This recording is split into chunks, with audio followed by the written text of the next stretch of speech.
ସମସ୍ତଙ୍କୁ ଜୟ ଜଗନ୍ନାଥ।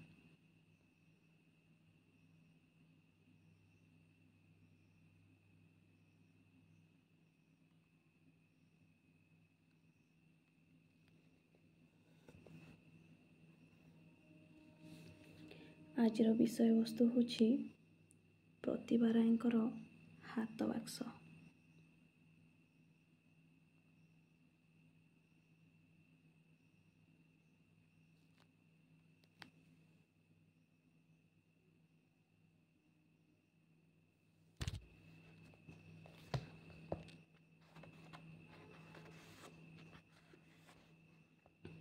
ହାତ ବାକ୍ସ। ମୋର ସେଇ ହାତ ବାକ୍ସ ଉପରେ ସବୁ ପିଲାଙ୍କର ଲୋଲପ ଦୃଷ୍ଟି, ଏମିତିକି ବାପାଙ୍କର ମଧ୍ୟ। ଶିଶୁ କାଠର ଚାରିକଣିଆ ଛୋଟ ବାକ୍ସଟିଏ, ଭିତରେ ବିଭିନ୍ନ ଆକାରର ଖୋପ ଖୋପ ହେଇ ଡାଲାଟିକୁ ଟେକିଦେଲେ ଭିତରକୁ ଛୋଟିଆ ଗମ୍ଭୀରି ଘରି ଭଳି ଅନ୍ଧାରିଆ ଜାଗା, ମଜବୁତ ଗଢ଼ଣ। ବନ୍ଦ କରିଦେଲେ ନିଦା ବାକ୍ସ ଭଳି ଦିଶେ। ସାମ୍ନାରେ ସରୁ ରନ୍ଧ୍ର, ଲୁହାର ଚାବି ପାଇଁ। ଦୁଇ କଡ଼ରେ ପିତ୍ତଳର କାରୁକାର୍ଯ୍ୟ ଭରା କଡ଼ା, ବାକ୍ସଟିକୁ ଧରି ଉଠାଇବା ପାଇଁ। ବୋଉର ଚେହେରା ଭଳି ସେ କାଳର ତିଆରି ବାକ୍ସଟି ଭାରି ସମ୍ଭ୍ରାନ୍ତ, ଅଭିଜାତ ମନେ ହୁଏ। ବୋଉର ଚୁପଚାପ ସଦା ଗମ୍ଭୀର ଶାନ୍ତ ମୁହଁକୁ ଚାହିଁଦେଲେ ଯେମିତି ବୁଝି ହୁଏ ଯେ ଭିତରଟା ଅନେକ ଦାମୀ, ଓଜନିଆ ଆଉ ମୋହନୀୟ। ସବୁବେଳେ ତାଲା ବନ୍ଦ ମୁଗୁରିଆ ହେଇ ନିଦାପିଟା ବାକ୍ସଟିକୁ ଚାହିଁଦେଲେ ଯେମିତି ମନେ ହୁଏ ଭିତରେ ସାରା ସଂସାରର ଦୁର୍ମୂଲ୍ୟ ପଦାର୍ଥ ଭରି ରହିଛି। ବୋଉକୁ ଚାହିଁଦେଲେ ମନଟା ଯେମିତି ଖୁସି ହୋଇଯାଏ, ବାକ୍ସଟାକୁ ଦେଖିଦେଲେ ମନଟା ସେମିତି ଉଲ୍ଲସି ଉଠେ। ସେଇଟା ବୋଉର ହାତ ବାକ୍ସ। ଯୌତୁକ ସଙ୍ଗରେ ସେଇଟି ତା ସଙ୍ଗରେ ବାପ ଘରୁ ଆସିଥିଲା। ସବୁ ଝିଅଙ୍କ ସଙ୍ଗରେ ହାତ ବାକ୍ସ ଯାଏ। ଅନ୍ୟ ସବୁ ଯୌତୁକ ଜିନିଷରେ ସମସ୍ତଙ୍କ ଦାବୀ। ନଣନ୍ଦ, ଦିଅର, ଶାଶୁ, ଶ୍ୱଶୁର ଯେ କେହି ତାକୁ ବ୍ୟବହାର କରିପାରନ୍ତି। କିନ୍ତୁ ଏଇ ଛୋଟିଆ ହାତ ବାକ୍ସଟି ଝିଅର ଏକାନ୍ତ ବ୍ୟକ୍ତିଗତ ଜିନିଷ। ସେଥିରେ ଝିଅର ହାତ ଖର୍ଚ୍ଚ ପାଟକନାରେ ଗୁଡ଼ା ହୋଇଥାଏ। ଶାଶୁ ଘରେ ପହଞ୍ଚୁ ପହଞ୍ଚୁ ଝିଅ ତ ଆଉ ମୁହଁ ଖୋଲି ପଇସାଟାଏ କାହାକୁ ମାଗିବ ନାହିଁ। ବାପ ଘରୁ ବାରିକ କି ଭାରୁଆ ଗଲେ ସେ ତ ନିଜର ମାନ ରଖି ହାତ ଟେକି ତାକୁ କିଛି ଦେବ। ସେଇଟା ଶାଶୁ ଘରର ମାନ। ନଣନ୍ଦ, ଦିଅର, ପୁତୁରା, ଝିଆରୀ ଅଳି ଅଝଟ ବେଳେ ସେ ତ ସ୍ନେହରେ ପଇସାଟିଏ ତାଙ୍କ ହାତରେ ଦେବ। ସେଇଟା ବାପ ଘରର ବଡ଼ପଣ। ସେତିକି ଛାଡ଼ିଦେଲେ ସେ କାଳରେ ବୋହୂମାନଙ୍କର ଆଉ କ'ଣ ବା ହାତ ଖର୍ଚ୍ଚ ଥାଏ? ଶାଶୁଘର ଟାଣ ବାପ ଘରକୁ, ବାପ ଘର ଟାଣ ଶାଶୁ ଘରକୁ। ସେତିକି ପାଇଁ ଯେମିତି ହାତ ବାକ୍ସଟିଏ।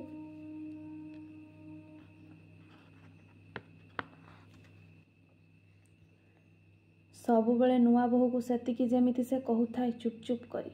ସତକୁ ସତ ତାଲା ବନ୍ଦ ହାତ ବାକ୍ସ ପରି ବାପ ଘରର ଦୁଃଖ ଦାରିଦ୍ର୍ୟ, ନିପାରିଲାପଣ ଆଉ ଶାଶୁଘରର ଅନିଭୋଗ, ଖୁଣ୍ଟା ଗଞ୍ଜଣା ସବୁ ତ ଚାପିନିଏ ସେ କାଳର ବୋହୂ ନିଜ ଭିତରେ ନିଃଶବ୍ଦରେ। ଦୁହିତା ଦୁଇ କୂଳକୁ ହିତା ର ମଟକୁ ମୁଖସ୍ଥ କରି ଜୀବନର କାଟିଦିଏ ପାଟି ବୁଜି ଠିକ୍ ତାଙ୍କରି ବୋଉ ପରି। ହାତ ବକ୍ସର ଚାବିଟାକୁ ବୋଉ ଜମାରୁ ହାତଛଡ଼ା କରେ ନାହିଁ। ଏମିତିକି ମଲା ଶେଯରେ ବି ସେ ଛୋଟିଆ ଚିକ୍କଣ ଲମ୍ବାଳିଆ ସାଦା ଗଢ଼ଣର ଚାବିଟି ତା ପଣତରେ ବନ୍ଧା ହୋଇଥିଲା। ନୂଆ ଲୁଗା ପାଲଟା ହେବା ପୂର୍ବରୁ ସାହସ କରି ବଡ଼ ବୋହୂ ଶବକାନିରୁ ଚାବିଟାକୁ ଖୋଲି ନେଇଥିଲେ। ଶାଶୁ ମରି ଶୋଇଛନ୍ତି ଜାଣିଲେ ମଧ୍ୟ ଛାତି ଦାଉଁ ଦାଉଁ ପଡ଼ୁଥାଏ। ତଣ୍ଟି ଅଠା ଅଠା ହୋଇଯାଉଥାଏ ଭୟରେ। ଲାଗୁଥାଏ ଯେମିତି ଶାଶୁ ତାଙ୍କର ଶୀର୍ଣ୍ଣ ଥଣ୍ଡା ହାତରେ ବୋହୂର ହାତକୁ ମାଡ଼ି ବସିବେ, ଛଡ଼ାଇ ନେବେ ତାଙ୍କର ଅତି ପ୍ରିୟ ହାତ ବାକ୍ସର ଚାବିଟିକୁ। ବୋଉର ମଲା ଦେହରୁ ଯେତେବେଳେ ଗୋଟି ଗୋଟି ସବୁ ଗହଣା କାଢ଼ି ନିଆ ହେଲା, ସେତେବେଳେ ବଡ଼ ପୁଅଙ୍କ ହୃଦୟ ଫାଟି ଯାଉଥିଲେ ବି ସେ କାଠ ଭଳି ଠିଆ ହୋଇଥିଲେ। ସଂସାରର ନିଷ୍ଠୁର ନିୟମକୁ ମାନି ନେଇଥିଲେ ଅସହାୟ ଭାବରେ। ସୁନା ଗହଣାକୁ ବୋଉ ସଙ୍ଗେ ଚିତାରେ ପୋଡ଼ିଦେଲେ ବୋଉ ଏବେ କୋଉ ଜାଣିବ ଯେ? ଜନ୍ମକାଳରୁ ଦେଖି ଆସୁଥିବା ବୋଉ ନାକର ସେଇ ଛୋଟିଆ ସୁନା ମାଛିଟି ଯେତେବେଳେ ସାନଦାଦା ବହୁ କଷ୍ଟରେ ଖୋଲୁ ଖୋଲୁ ବୋଉର ସେଇ ସୁନ୍ଦର ତିଳ ଫୁଲ ପରି ନାକର କୋମଳ ଫଳି ଟିକେ ଛିଡ଼ି ଯାଇଥିଲା, ବଡ଼ ପୁଅ ଓଃ ବୋଲି ଅସ୍ପଷ୍ଟ ଚିତ୍କାର କରି ପୁଣି ନିଜକୁ ସମ୍ଭାଳି ନେଇଥିଲେ। ସାନ ପୁଅ ପଦାକୁ ବାହାରି ଯାଇ କୋହ ଚାପି ନେଇ ନିଜର ମନର ଟାଣପଣ ଦେଖାଇଥିଲେ। କିନ୍ତୁ ବଡ଼ ବୋହୂ ଯେତେବେଳେ ଅତି ଖଞ୍ଜରେ ଶାଶୁଙ୍କ ପିନ୍ଧା ଲୁଗା କାନିର ଚାବିଟିକୁ ଖୋଲି ନେଇଥିଲେ, ବଡ଼ ପୁଅ ଝରଝର କରି କାନ୍ଦି ପକାଇ କ୍ଷୀଣ ପ୍ରତିବାଦ କରିଥିଲେ। ଥାଉ ରେଖା, ସେଇଟା ବୋଉର ନୂଆ ଲଗା କାନିରେ ବାନ୍ଧି ଦିଅ। ବୋଉ ସଙ୍ଗେ ଚିତାରେ ଜଳିଯାଉ ସେଇଟା। ବଞ୍ଚିଥିଲା ବେଳେ ଦିନେ ଚାବିଟିକୁ ଆମକୁ ଧରିବାକୁ ବି ଦେଇନାହିଁ। ରେଖା ସ୍ୱାମୀଙ୍କୁ ସାନ୍ତ୍ୱନା ଦେବା କଣ୍ଠରେ ଚୁପ୍ ଚୁପ୍ କହିଥିଲେ। ପିଲାଙ୍କ ଭଳି ଅବୁଝା ହେଉଛ। ବୋଉଙ୍କ ଚିତାରେ ଚାବିଟିକୁ ସିନା ପକାଇଦେବ, ବାକ୍ସଟା ତ ପକାଇ ଦେବନି। ସେଥିରେ ଯେ କ'ଣ ଅଛି କିଏ ଜାଣେ। ସାରା ଜୀବନର ସଞ୍ଚୟ ବୋଉ ସତେ କେତେ ହିସାବୀ ମଣିଷ ଥିଲେ। ସକ ସକ କାନ୍ଦି ପକାଇଲେ ବଡ଼ ବୋହୂ। ସୁରେଖା ଶାଶୁଙ୍କର ସବୁ ସୁଗୁଣ ସୁମରି। ମାତୃଶୋକର ସଦ୍ୟ 2 ଦିନ କଟିଯିବା ପରେ ପ୍ରଥମ ଚିନ୍ତା ହେଲା ବାକ୍ସଟାକୁ ଖୋଲିବ କିଏ? କେଜାଣି କି ନିଧି ସମ୍ପତ୍ତି ସେଥିରେ ରଖିଥିଲା ବୋଉ। ଶେଷ ଜୀବନରେ ବାପାଙ୍କ ଉଦାସୀନତାର ଅବହେଳା ଭିତରେ ସଢ଼ି ସଢ଼ି ମଲା ପଛକେ ପଇସାଟାଏ କାଢ଼ି ଖର୍ଚ୍ଚ କଲା ନାହିଁ। ମଲା ପୂର୍ବରୁ କହିଗଲା ନାହିଁ କାହା ପାଇଁ କ'ଣ ରଖିଯାଇଛି, କାହାର ଭାଗ କେତେ। ଜୀବନ ଦୀପ ଲିଭିଯିବା ନିଶ୍ଚୟ ଜାଣି ସମସ୍ତେ ବାର ବାର ପଚାରିଛନ୍ତି, ବୋଉ କିଛି କହିବୁ? କିଛି କହିବାର ଅଛି? କି ଇଚ୍ଛା, କି ନିର୍ଦ୍ଦେଶ, କି ଆଦେଶ? ନା, ହାତ ବାକ୍ସ ଭଳି ଚିରାଚରିତ ରୀତିରେ ବୋଉ ଚୁପ୍, କିଛି ହେଲେ କହିଗଲା ନାହିଁ। ମଲା ପୂର୍ବରୁ ଅସ୍ପଷ୍ଟ ଖନ ଖନ ସ୍ୱରରେ ବଡ଼ ପୁଅଙ୍କ ହାତ ଧରି ପଦିଏ କହିଥିଲେ, ମୋ ହାତ ବାକ୍ସ। ବାସ୍, ଆଉ କିଛି ବୁଝି ହେଲା ନାହିଁ। ବୋଉର ସେଇ ମଧୁର ସ୍ୱର ଫେରନ୍ତି ଗାଡ଼ିର ଧକ୍କାରେ ସେପାରିକୁ ଉଡ଼ି ଯାଇଥିଲା। କିନ୍ତୁ ଏକଥା ସତ ଯେ ବୋଉ କେବେ ଚାହିଁ ନଥିଲା ତାର ମଲା ପରେ ହାତ ବାକ୍ସର ଚାବି ବାପାଙ୍କ ହାତରେ ପଡ଼ୁ। ବାପାଙ୍କ ପ୍ରତି ବୋଉର ଭକ୍ତି, ସମ୍ଭ୍ରମ, ଆନୁଗତ୍ୟ ଏବଂ ଜଣେ ପତିଗତ ପ୍ରାଣ ପତ୍ନୀର ସମସ୍ତ କର୍ତ୍ତବ୍ୟବୋଧ ଥିବା ସତ୍ତ୍ୱେ ପ୍ରେମ ଜିନିଷଟି ଯେ ନଥିଲା ଏକଥା ହେତୁ ହେବାଦିନୁ ସବୁ ପୁଅ ଝିଅ ଜାଣିଥିଲେ। ସେଇଟା ବୋଉର ତ୍ରୁଟି ନୁହେଁ, ବରଂ ବାପା ସେଥିପାଇଁ 100 ଭାଗ ଦାୟୀ ବୋଲି ବୁଦ୍ଧି ହେବା ପରଠୁ ସମସ୍ତେ ହୃଦୟଙ୍ଗମ କରୁଥିଲେ। ବୋଉ ପ୍ରତି ବାପାଙ୍କର କୌଣସି ବିଶେଷ ଅନୁରାଗ ନଥିଲା। ବୋଉର ବୟସ ଥିଲା ବେଳଠାରୁ ଏକଥା ବି ସବୁ ପୁଅ ଝିଅ ଜାଣିଥିଲେ। ବୋଉ ଗଧ ଭଳି ଖଟୁଥିଲା ଏବଂ ବାପାଙ୍କ ସ୍ୱଳ୍ପ ଆୟର ସୀମିତ ପରିସର ମଧ୍ୟରେ 5-5ଟି ପିଲାଙ୍କୁ ଅଭାବ କ'ଣ ଜାଣିବାକୁ ନ ଦେଇ ଉପଯୁକ୍ତ ମଣିଷ କରିବାର କୁଚ୍ଛ୍ର ସାଧନ କରୁଥିଲା। ବାପା ମାସ ଶେଷରେ ବୋଉ ହାତକୁ ଦରମା ଟଙ୍କାଟା ବଢ଼ାଇ ଦେଉଥିଲେ ଏବଂ ତା ପରଦିନଠୁ ନିଜର ଅନେକ ବଦ୍ ଖର୍ଚ୍ଚ ପାଇଁ ବୋଉଠାରୁ ପ୍ରତିଦିନ ଟଙ୍କା ମାଗି ନେଉଥିଲେ। ପ୍ରତିଦିନ ବୋଉ କହୁଥିଲା, ଆଉ ଟଙ୍କା ନାହିଁ, ଧାର ଉଧାର କରି ଘର ଚଳାଉଛି। ତମେ କେତେ ଟଙ୍କା ନେଲଣି ହିସାବ ରଖିଛ? ଶେଷକୁ କ'ଣ ପିଲାଗୁଡ଼ାକ ଭୋକରେ ରହିବେ? ଏଥର ତମେ ଘର ଚଳାଅ, ମନ ଖୁସିରେ ଖର୍ଚ୍ଚ କରିବ। ଏସବୁ ପ୍ରତିଦିନ ଶୁଣି ଶୁଣି ପିଲାମାନଙ୍କର ମୁଖସ୍ଥ ହୋଇଯାଇଥିଲା ଏବଂ ଏସବୁ କହିସାରିବା ପରେ ବୋଉ ହାତ ବାକ୍ସ ଖୋଲି ବାପାଙ୍କୁ ଯାଇ କେତେଟା ଟଙ୍କା ନିଶ୍ଚୟ ବଢ଼ାଇ ଦେବ ଏକଥା ବି ପିଲାମାନେ ଜାଣିଥିଲେ। ପିଲାମାନେ ସ୍କୁଲରେ ଖର୍ଚ୍ଚ କରିବା ପାଇଁ କଟାଳ କଲେ ବୋଉ ଗରଗର ହେଇ କହୁଥିଲା, ବାପା ସତେ କି 10,000 ତାଡ଼ା ତାଡ଼ା ନୋଟ୍ ମୋ ହାତକୁ ବଢ଼ାଇ ଦେଉଛନ୍ତି ଯେ ପିଲାଙ୍କର ବାପାଙ୍କର ସବୁଦିନ ପଇସା ଦରକାର। ମୋ ହାତରୁ ଗୋଡ଼ରୁ ଖଣ୍ଡେ ଖଣ୍ଡେ ନିଅ, ବିକି ଭାଙ୍ଗି ଖାଅ। ଘଡ଼ା ତ ଖାଲି ମୁଁ ଆଉ କ'ଣ କରିବି? ମୋ ହାଡ଼ ମାଉଁସକୁ ଖାଇଦେଲେ ତମ ବାପାର ମନ ଶାନ୍ତି ହୋଇଯିବ ଯେ। ବୋଉ ପିଲାଙ୍କୁ ଗାଳି ଦେଇ ଦେଇ ବାପାଙ୍କ ଉପରେ ରାଗ ଶୁଝାଏ ଓ ଗାଳିଗୁଡ଼ା ଯେ ପିଲାଙ୍କର ନୁହେଁ ବାପାଙ୍କର ଏକଥା ପିଲାଏ ଜାଣନ୍ତି। ଆହୁରି ମଧ୍ୟ ସେମାନେ ଜାଣନ୍ତି ଯେ ବୋଉ ୟା ପରେ ରୋଗରେ ଗୋଡ଼ କଚାଡ଼ି କଚାଡ଼ି ତାର ଶୋଇବା ଘରକୁ ଯିବ। ଅତି ଯତ୍ନରେ ଫୁଲ ପକା ରେଶମୀ ଲୁଗା ଧଡ଼ି ସିଲେଇ ହୋଇ ଗଭର ଦିଆ ହୋଇଥିବା ହାତ ବାକ୍ସଟିକୁ ଟୁକ୍ କରି ଖୋଲିବ ଆଉ ପିଲାଙ୍କ ମନବୋଧ ହେଲା ଭଳି ପଇସାଏ 2 ପଇସା ସମସ୍ତଙ୍କ ହାତରେ ଗୁଞ୍ଜି ଦେବ। ତାପରେ ପିଲାଙ୍କୁ ଗାଳି ଦେଇଥିଲା ବୋଲି ତାର ମନ ଖରାପ ହେବ ଓ ଦୂର ଦୂର ବର୍ଷା ପରେ ପୃଥିବୀ ନରମ ଆଉ କୋମଳ ଦିଶିବା ପରି ସେ କୋମଳ ହୋଇଯାଇ ପିଲାଙ୍କ ଦେହ ମୁହଁ ଟିକେ ସାଉଁଳେଇ ଦେବ। ଆହୁରି ନରମ କରି ପ୍ରଥମ ଚୈତାଳି ପବନରେ କଅଁଳିଆ ପତ୍ର ଧୀରେ ମୁଲାୟମ କରି ହଲିଯିବା ପରି ଉଦାସିଆ ଦୀର୍ଘ ଶ୍ୱାସଟିଏ ଆସ୍ତେ ବାହାରିଯିବ ତା ଭିତରୁ। ସେ ଗୁର୍ଗୁର୍ ହେଇ କହିବ, ବାପର ମନ ଯଦି ଏଣିକି ଟିକେ ଘର ଧରନ୍ତା ତେବେ ଏତିକି ପଇସାରେ ମୋ ଛୁଆଏ ଢେର ଖାଆନ୍ତେ, ଢେର ପିଅନ୍ତେ। ପଇସାଏ 2 ପଇସା ପାଇଁ ବାର ନରଖର ହେଇ ଗାଳି ଶୁଣନ୍ତେ କାହିଁକି? ବୋଉଠାରୁ ପଇସା ନେଇ ସାରିବା ପରେ ମଧ୍ୟ ପିଲାଏ ଯେମିତି ଜାଣିଲା ଭଳି ଏତିକି ପାଇଁ ଅପେକ୍ଷା କରି ରହିଥାନ୍ତି। ବୋଉର କଅଁଳ ହାତର ଛୁଆଁ ଲାଗିଲା ପରେ ତାଙ୍କର ବାହୁରେ ଚାହୁଁ ଚାହୁଁ ଡେଣା ଗଜୁରିଯାଏ ଓ ସେମାନେ ଡେଇଁ ଡେଇଁ ସ୍କୁଲକୁ ଚାଲିଯାଆନ୍ତି। ସେତେବେଳେ ପିଲାଙ୍କର ମନେ ହୁଏ ବୋଉର ସେଇ ହାତ ବାକ୍ସ ଯେମିତି ଅସରନ୍ତି କୁହୁକ ପେଡ଼ି। ଯେତେ ଖର୍ଚ୍ଚ କଲେ ବି ପଇସା ସରେ ନାହିଁ। କୋଉ କୋଣରେ ହେଲେ ଲାଖି ରହିଯାଇଥାଏ। ବୋଉର ଲକ୍ଷ୍ମୀ ହାତ ବାଜିଲେ ଗୋଟାଏ ପଇସା ବଢ଼ି ବଢ଼ି ବାକ୍ସ ଭର୍ତ୍ତି ହୋଇଯାଏ। ସେଥିରେ ଘର ଖର୍ଚ୍ଚ, ପଢ଼ା ଖର୍ଚ୍ଚ, ବାପାଙ୍କ ନବାବି ଖର୍ଚ୍ଚ, ପିଲାଙ୍କ ଖୁସି ଖର୍ଚ୍ଚ, ବନ୍ଧୁ ବ୍ୟବହାର, ଓଷା ପର୍ବ, ରୋଗ ବୈରାଗ ଖର୍ଚ୍ଚ ସରି ଭରି ହୋଇଯାଏ। ବର୍ଷେ 2 ବର୍ଷରେ ଥରେ ବୋଉ ହାତ ବାକ୍ସ ସଜାଡ଼ି ବସେ ଅତି ଯତ୍ନରେ। ସେ ଦିନଟା ପିଲାମାନଙ୍କର ସବୁଠୁ ଆନନ୍ଦର ଦିନ। ସେ ଆନନ୍ଦ ଏଇ ପରିଣତ ବୟସରେ ବି ଭୁଲି ହୋଇନି। ବୋଉ ଆଉ ହାତ ବାକ୍ସକୁ ଘେରି ବସନ୍ତି 5ଟି ଯାକ ଗୋଡ଼ରୁ ପିଲା। ସମସ୍ତଙ୍କ ଆଖିରେ ଆନନ୍ଦର ଚକମକ କୌତୂହଳ। ବୋଉ ହାତ ବାକ୍ସ ଭିତରେ ଯେମିତି ସାରା ସଂସାରର ଅମୂଲ୍ୟ ଦରବ ରହିଛି। ଛୋଟ ଛୋଟ କରାଟରେ ସୁନାର କାନଫୁଲ, ନାକଫୁଲ, ଛୋଟ ଛୋଟ ଡବାରେ ସୁନାର କଣ୍ଠି, ହାର, ମୁଣ୍ଡଫୁଲ, କଙ୍କଣ, ବଟଫଳ, ଆହୁରି କେତେ ଛୋଟ ବଡ଼ ଗହଣା ସେଇ ଦିନମାନଙ୍କରେ ଭରିଥିଲା ହାତ ବାକ୍ସରେ। ନିଜ ବାପ ଘରୁ ଆଣିଥିବା ଗହଣାତକ ଅତି ଯତ୍ନରେ ମାଜିମୁଜି ସାଇତି ରଖିଥିଲା ବୋଉ। କେତେ ଖଣ୍ଡ ନିହାତି ପିନ୍ଧିବା ଗହଣା ସେ ମାତ୍ର ପିନ୍ଧୁଥିଲା। ସେ ଜାଣିଥିଲା ବାପାଙ୍କ ଆୟ ବ୍ୟୟର ଗଣ୍ଡି ଭିତରେ ସେ ଆଉ ନିଜ ପାଇଁ ସଉକିରେ ଗହଣା ଖଣ୍ଡେ ଗଢ଼ିବା କଥା ତ ସ୍ୱପ୍ନ। ଝିଅ ତିନିଟାଙ୍କ ବାହାଘର ପାଇଁ ବି ଖଣ୍ଡେ ଗହଣା କରିହେବନି। ବୋହୂମାନଙ୍କ ମୁହଁ ଦେଖା ପାଇଁ ମଧ୍ୟ ହାରଟାଏ କି ମୁଦିଟାଏ କି ଗଢ଼ି ରଖି ହେବନି। ହାତ ବାକ୍ସରେ କେତୋଟି ବଡ଼ ଲଫାପା, ଜମିବାଡ଼ି ସଂକ୍ରାନ୍ତୀୟ ପଟା ପାଉତି ଓ ଅନ୍ୟାନ୍ୟ ଦରକାରୀ କାଗଜପତ୍ର। ପାଟ ରୁମାଲରେ ଗୋଡ଼ାଇ ହୋଇ ତା ବାପାଙ୍କର ହାତ ଲେଖା ଚିଠି କେତେ ଖଣ୍ଡ। ବୋଉର ସ୍ୱର୍ଗତ ବାପାଙ୍କର ଅମୂଲ୍ୟ ସ୍ମୃତିର ସନ୍ତକ ସେତିକି। ହାତ ବାକ୍ସର ସବୁ ମୂଲ୍ୟବାନ ଜିନିଷ ଭିତରେ ସେତକ ବୋଉ ପାଖରେ ସବୁଠୁ ମୂଲ୍ୟବାନ। ସବୁଥରକ ବାକ୍ସ ସଜାଡ଼ିବା ବେଳେ ବୋଉ ଚିଠିତକ ଖୋଲେ, ତା ବାପାଙ୍କ ଅକ୍ଷରକୁ ଦେଖି ଦେଖି ମନେ ପକାଏ। ଲୁହ ଗଡ଼ାଇ ଗୁଣୁ ଗୁଣୁ ହେଇ କହେ, ମଣିଷ ମରି ସେପୁରରେ ରହିଲେଣି, କାଗଜ ଖଣ୍ଡେ ସେମିତି ଅଛି, ଅକ୍ଷର ସେମିତି ଅଛି, କାଲି ଲେଖିବା ପରି। ମଣିଷ ଜୀବନ କାଗଜ ଖଣ୍ଡକଠୁଁ ବି ହୀନ। ସେଥିରେ କ'ଣ ୟାଙ୍କର ବପା ଗୁଣମଣି ବୁଝୁଛନ୍ତି? ପାନ ସିଗାରେଟ୍ ଭାଙ୍ଗ ନିଶା ଖାଇ ନିଜ ଜୀବନକୁ କ୍ଷୀର କରୁଛନ୍ତି। ମୋ କଥାର କି ମୂଲ୍ୟ? ମୁଁ କ'ଣ ଏ ଘରେ ମଣିଷ?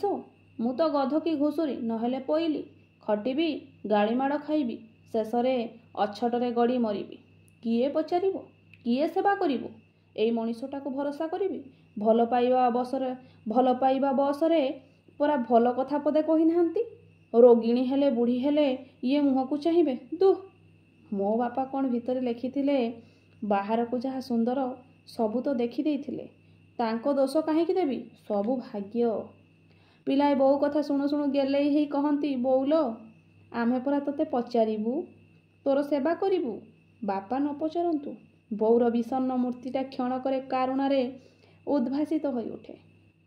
ପିଲାଙ୍କ ଉପରେ ଛେପ ଟିକେ ପକାଇ ଦେଇ କୋଳେଇ ନେଉ ନେଉ ସେ କହେ, ଦେ ଉଠ, ତମେ ଗୋଟାଏ ମଣିଷରେ ଗଣା ହେବ, ଯୁଗରାଇଜ କରିବ, ସେ କଥା ଏକା ସେଇ ଜାଣେ।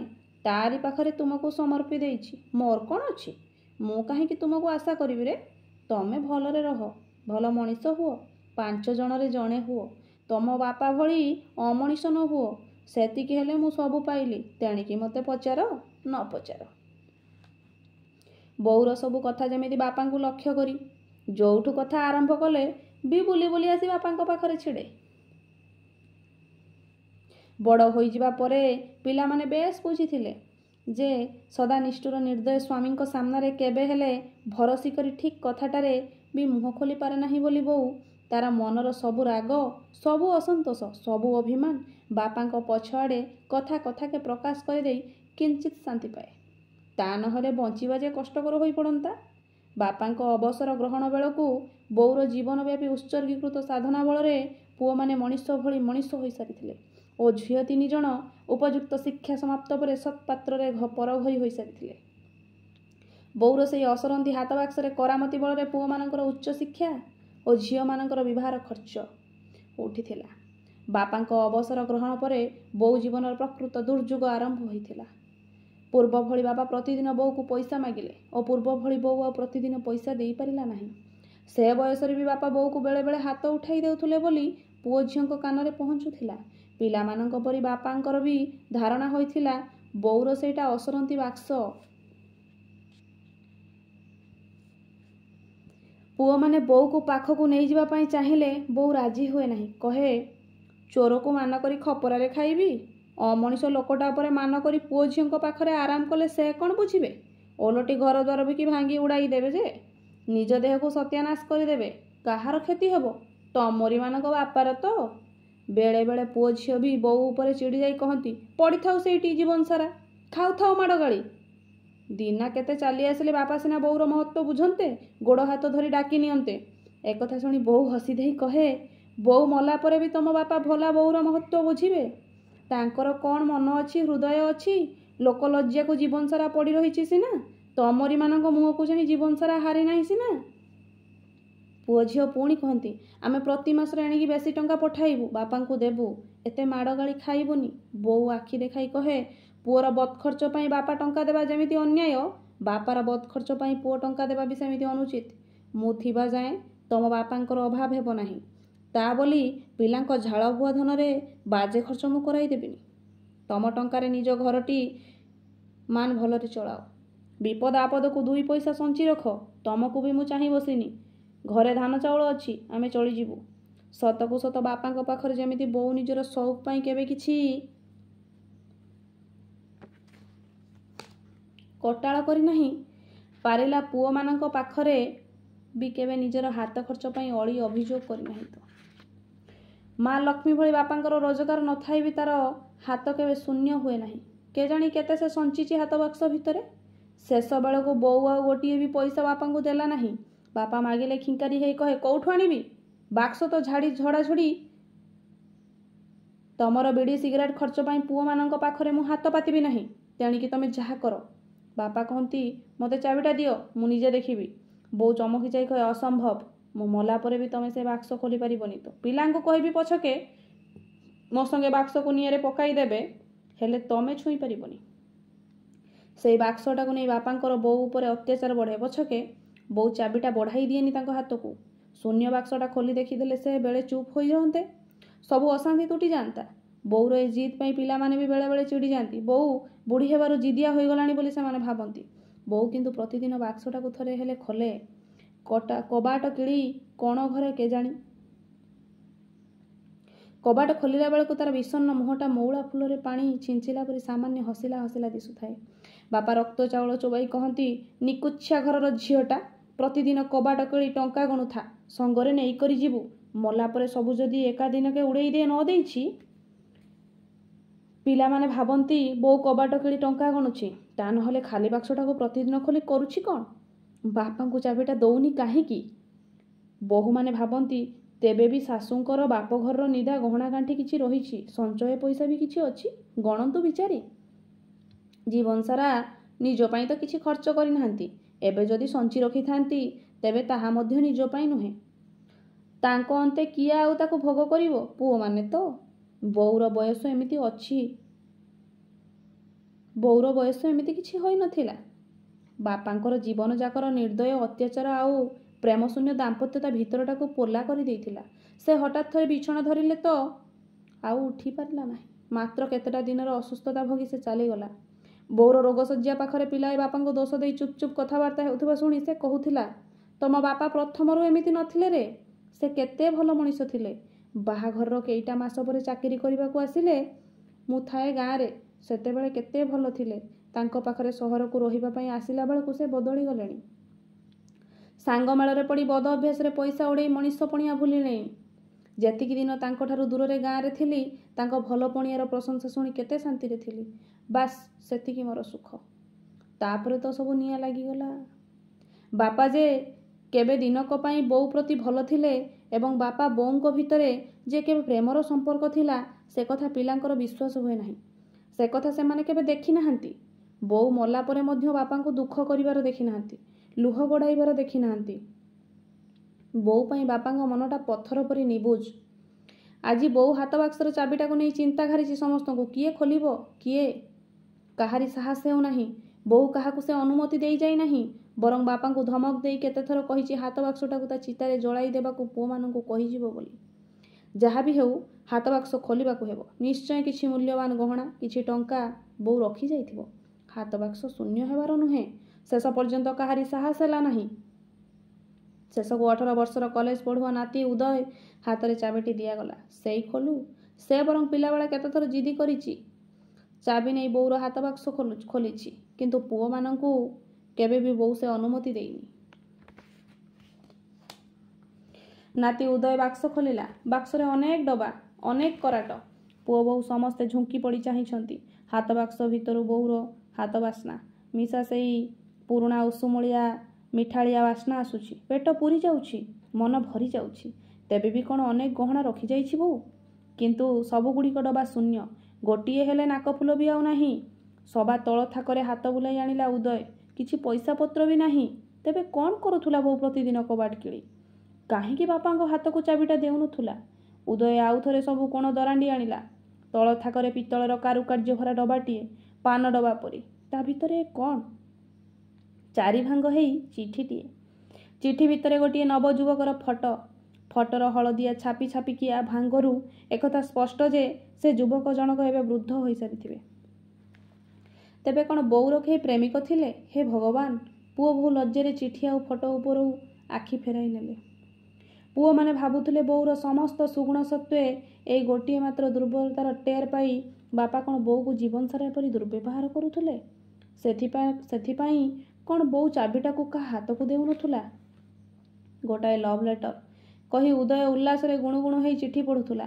ହୃଦୟର ଆରାଧ୍ୟ ଦେବୀ ମୋର ପ୍ରିୟତମା ତିଳୋତ୍ତମା, ତମ ବିନା ସବୁ କିଛି ବିଷମୟ ଲାଗୁଛି ଏଠି।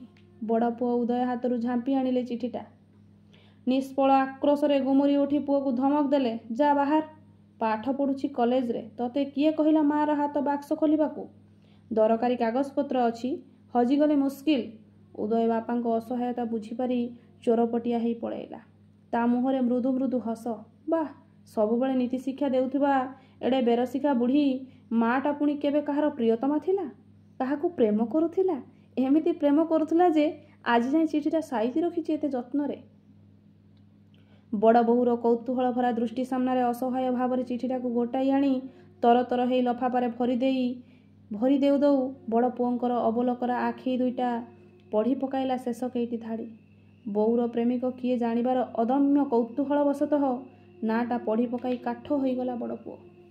ଲେଖା ଥିଲା, ଫଟୋ ଖଣ୍ଡେ ପଠାଇଲି, ଖାସ୍ ତମରି ପାଇଁ ଉଠାଇଥିଲି।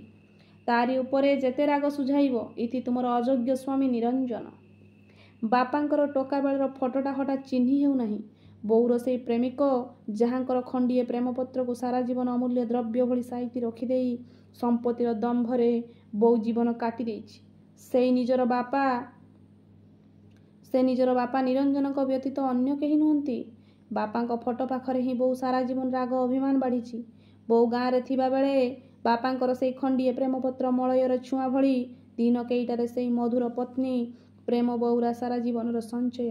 ଆହା, ବୋଉ ବାପାଙ୍କୁ କେତେ ଗଭୀର ଭାବରେ ପ୍ରେମ କରୁଥିଲା।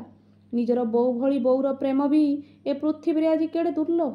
ସେ ପ୍ରେମ ସେମାନଙ୍କ ଦାମ୍ପତ୍ୟ ଜୀବନରେ ବି କାହିଁ? ମୂଲ୍ୟବାନ କିଛି ଜିନିଷ ଶାଶୁଙ୍କର ଶେଷ ଉପହାର ସ୍ୱରୂପ ପାଇବାକୁ ଆଶା କରି ବସିଥିବା ବଡ଼ ବୋହୂ ଛଳ ଛଳ ନେତ୍ରରେ ସ୍ୱାମୀଙ୍କୁ ଚାହିଁ ସ୍ୱଗତୋକ୍ତି କରୁଥିଲେ। ୟାଠାରୁ ବେଶୀ ମୂଲ୍ୟବାନ ଉପହାର କ'ଣ ହୋଇପାରେ? ସ୍ୱାମୀଠାରୁ କିଛି ବି ନ ପାଇ ସର୍ବସ୍ୱ ଉଜାଡ଼ି ଶେଷ ନିଶ୍ୱାସ ଛାଡ଼ିବା ପର୍ଯ୍ୟନ୍ତ ତାଙ୍କୁ ଏମିତି ଭଲ ପାଇବାର ମହାନ ଶିକ୍ଷା ଆମକୁ ଆଉ କିଏ ଦିଅନ୍ତା ଶାଶୁଙ୍କ ବ୍ୟତୀତ ଆଜିର ବସ୍ତୁବାଦୀ ପୃଥିବୀରେ? ତାଙ୍କ ସ୍ୱାମୀଙ୍କୁ ସେ ଭଲା ଏମିତି କେବେ ଭଲ ପାଇଛନ୍ତି ଏତେ ବର୍ଷର ସୁଖମୟ ଦାମ୍ପତ୍ୟ ଜୀବନ ଭିତରେ?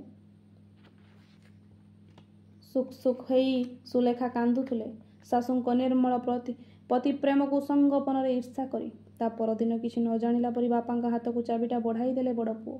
ବାପା ଯେମିତି ସେତିକି ପାଇଁ ଅପେକ୍ଷା କରିଥିଲେ। ବୋଉର ଶୋଇବା ଘରେ ପଶି କବାଟ କିଳିଲେ ବାପା।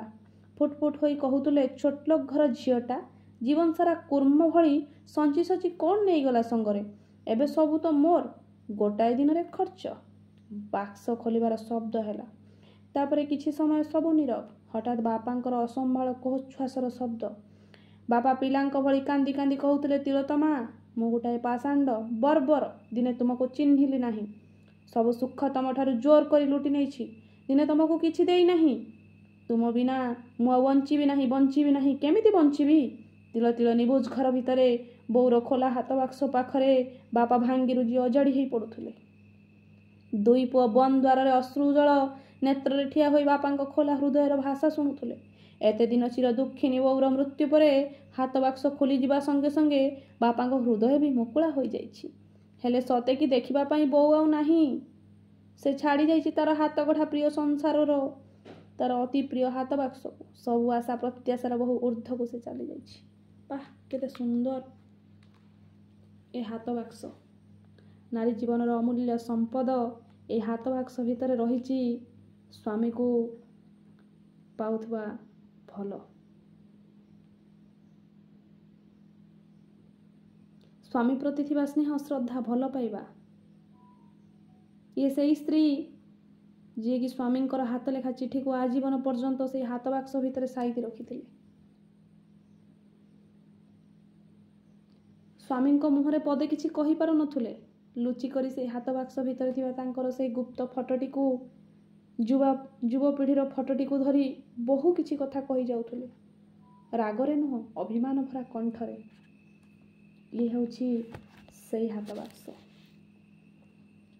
ये होछि सेई हाथ बाक्स ये होछि सेई हाथ बाक्स।